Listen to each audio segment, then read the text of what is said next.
ডিসকাশনে যিনি হাইলাইট করলেন বা কনটেক্সট তুলে ধরলেন মাসুর ভাই, আমাদের দেশে যে কজন ট্রেড এক্সপার্ট আছেন, he is one of the very leading. দুই তিনজনের মধ্যে আমরা ওনাকে দেখি, চমৎকারভাবে উনি আমাদের জিনিসটা তুলে ধরেছেন।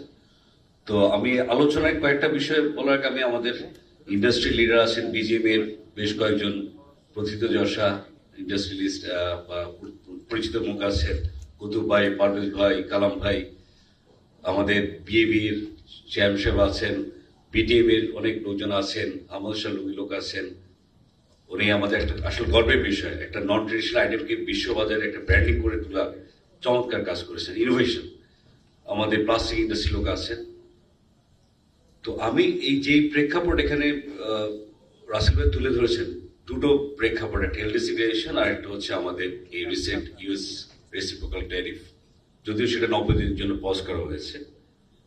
পাশাপাশি আরেকটা বিষয় কিন্তু আপনারা বলেন, যে জিনিস হচ্ছে আমাদের হঠাৎ আরেকটা ছোটখাটো একটা হলো শক এসছে সাপ্লাই চেনে, যে আমাদের বেশ কিছু পণ্য ভারতে যেত, যেটা ফ্রেটে আমরা একটু অ্যাডভান্টেজ পেতাম।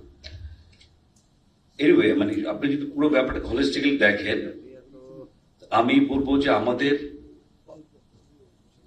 তিনটা ফ্রন্টে আমরা পুরো ইন্ডাস্ট্রি বা পুরো আমাদের এক্সপোর্ট যে তিনটা ফ্রন্টে আমাদের আসলে কাজ করার সুযোগ আছে।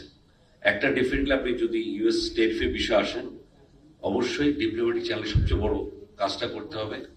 It is not only trade issue, আরও অন্যান্য ডাইনামিক্স আছে, যেটা স্টেট ডিপার্টমেন্টের সঙ্গে, সিকিউরিটি কাউন্সিলের সঙ্গে কাজ করতে হবে। আপনি যদি দেখেন প্রেসিডেন্সিয়াল অর্ডারে তারা সিকিউরিটি কনসার্নে কিন্তু ট্যারিফটাকে, তারা রেসিপ্রোকাল ট্যারিফটাকে ইম্পোজ করেছে, not trade concern but trade perspective থেকে না, নট পিওরলি ট্রেড পার্সপেক্টিভ।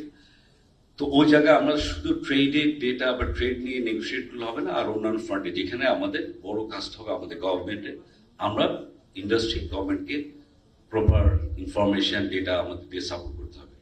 আমরা এই আলোচনায় একটা বিষয় বা আমাদের একটা জিনিসগুলো কন্টেন্টগুলো আমরা ওনাদের কাছে তুলে দিতে পারি। এছাড়াও বিভিন্ন জায়গায় আমাদের আলোচনা হচ্ছে, সরকার ওয়াকিবল এবং সরকার খুব প্রোয়েক্টিভলি কাজ করছে, যদিও অনেক আলোচনা সামনে তুলে ধরা যায় না, পিছনে অনেকগুলো আলোচনা চলে এবং কাজ হচ্ছে, আমি জানি।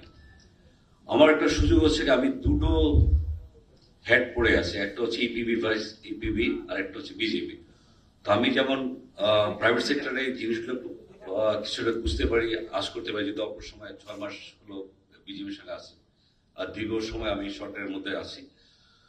তো ওই পার্সপেক্টিভে আমি যদি বলি, প্রথম জিনিসটা ফ্রন্টিয়ার হচ্ছে একটা ডিপ্লোম্যাটিক সেকেন্ড ফ্রন্টিয়ার হবে আমি বলবো যে আমাদের পলিসি স্পেসে এই যে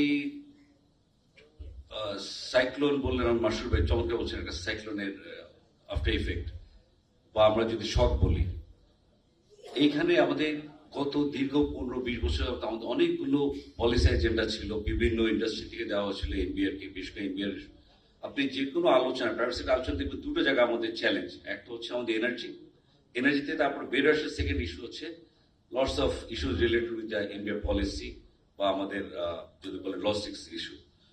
তো সেই জায়গা এখন আমাদের সুবর্ণ সুযোগ, আমরা সরকারকে রাইটলি যদি তুলে ধরতে পারি আমাদের পলিসি এজেন্ডা, রিফর্ম এজেন্ডা, এবং government very much willing to collaborate with the industry. এবং ইতিমধ্যে আমরা কিছু কিছু কাজও করেছি, যদি আপনি সংক্ষেপে বলি, যেমন এফওসিতে কাজ করার বিষয়ে আমাদের শুধু আরএমজি সেক্টরের জন্য একটা সুযোগ দেওয়া ছিল। আমরা এনবিআর এর কাছে আমরা তুলে ধরেছি আরএমজি সেক্টর আগে ছিল অনলি 50%, সেই জায়গাটা আমরা বলছি 100% করে, এবং শুধু আরএমজি সেক্টর না, এটা সব সেক্টরের জন্য, এক্সপোর্ট ওরিয়েন্টেড সব সেক্টরের জন্য এটা ওপেন করে দেওয়া এফওসি। এটা আমাদের একটা যুগান্তকারী আমাদের সুযোগ তৈরি করে দেবে রপ্তানিমুখী শিল্পের জন্য। ফুটওয়্যার বলেন, ফার্নিচার সেক্টর বলেন, লাইট ইঞ্জিনিয়ারিং বলেন, কিচেনওয়্যার বলেন, প্রচুর সুযোগ আছে আমরা মনে করি। তারপর আমরা একটা পার্শিয়াল এক্সপোর্টারদের ব্যাংক গ্যারান্টি বন্ড ফ্যাসিলিটিস আমরা চেয়েছি। এই দুটো জায়গায় এনবিআর ভেরি মাচ পজিটিভ, নীতিগতভাবে সম্মত, আমাদের অপারেশন লেভেলে কি করা যায় সেভাবে তারা কাজ করছেন, এবং আমরা খুব শীঘ্র আশা করি এই বাজেটে এটা জিনিস চলে আসবে। আপনি থার্ড জায়গায় যদি দেখেন, তৃতীয় একটা জায়গা হচ্ছে আমরা আমাদের ইন্ডাস্ট্রি, প্রত্যেক ইন্ডাস্ট্রিতে কিভাবে আমাদের এফিসিয়েন্সি বাড়াতে পারে। আমাদের তো আলটিমেটলি দিন শেষে আমাদের নিজেদের কম্পিটিটিভনেস বাড়াতে হবে, এবং সেখানে আমাদের, আমি মনে করি আমাদের ইন্ডাস্ট্রি একটা ভালো জায়গা অবস্থানে আছে। যদি আপনি আমার কম্পিটিটর তুলনায় দেখেন, ভিয়েতনাম, চায়না। সেটা কিভাবে? আপনি সাস্টেনেবিলিটি জায়গায় আমাদের প্রোগ্রেস চমৎকার, অত্যন্ত ভালো। আমরা যদি ইউরোপিয়ান ইউনিয়নের CS-DDD বা HRE ডাবল ডি যদি দেখি, আমাদের RMG সেক্টরের বিশেষ করে DGMA প্রচুর ভালো কাজ করেছে, খুব align with the European Union green ডিলের বা যে এনভায়রনমেন্ট চ্যালেঞ্জের সঙ্গে ESG প্রোগ্রামের সঙ্গে। পাশাপাশি আমি শিওর যে অন্যান্য ইন্ডাস্ট্রি সেই কাজগুলো করছেন। তো সেই জায়গায় আমাদের এফিসিয়েন্সি জায়গাটা কাজটা করতে হবে, plus sustainability as well as আমাদের labour compliance, international labour compliance. এটা যতই আমাদের ভিতরে অনেক কথাবার্তা হয়, দিন শেষে এই জায়গায় আমাদেরকে ইতিবাচকভাবে ইন্ডাস্ট্রিকে এগিয়ে আসতে হবে সরকারের সঙ্গে। আমি যেমন আরেকটা কথা বলি, রাসেল খুব চমৎকার বলছেন, মাসুদ ভাই খুব সুন্দরভাবে বলেছেন যে আমরা কন্টেন্ট বেসড একটা কনসেশন চাইতে পারি, এবং এটা আসলে কিন্তু টিকফা আলোচনা দীর্ঘদিন যাবৎ আমাদের সরকার চেয়েছে। এটা পেন্ডিং ইস্যু। আমার এখানে আমার সিনিয়র কলিগ হাফিজ স্যার আছেন, উনি একসময় WTO এর ডিজি ছিলেন, উনিও জানেন টিকফার নেগোসিয়েশন, উনি দীর্ঘ সময় কাজ করেছেন, উনি হয়তো আরেকটু এনলাইটেন করতে পারবে আপনাদেরকে। তো এই জায়গায় আমাদের সরকার দীর্ঘদিন কাজ করছে। তবে আমি অবশ্যই মনে করি এই জায়গায় যে আমরা এটা নিয়ে আমাদের এনবিআর সঙ্গে কথা হয়েছে বিজেপি তরফ থেকে, যে কটন ওয়্যার হাউস যে বিষয়টা, অলরেডি আমেরিকান একটা কোম্পানি, কার্গিল বলে একটা কোম্পানি, তারা অ্যাপ্লাই করেছে এবং এনবিআর এটা নিয়ে দ্রুত কাজ করছে, একটা সামনে ভালো ফলাফল পাওয়া যাবে। এবং আমাদের বিশ্বাস যে এখন 10 to 12% যে ইউএস কটন আসে, সেটার ব্যবহার হয়তো অনেক একটা সিগনিফিকেন্টলি বাড়বে এবং এতে ইন্ডাস্ট্রিও লাভবান হবে। হয়তো আমি সরকারের আজকে একটা আলোচনা আমাদের কুতুবে বলছিলেন, এটা পার ইউএস এর যে কটন প্রাইস 3-4 সেন্ট বেশি।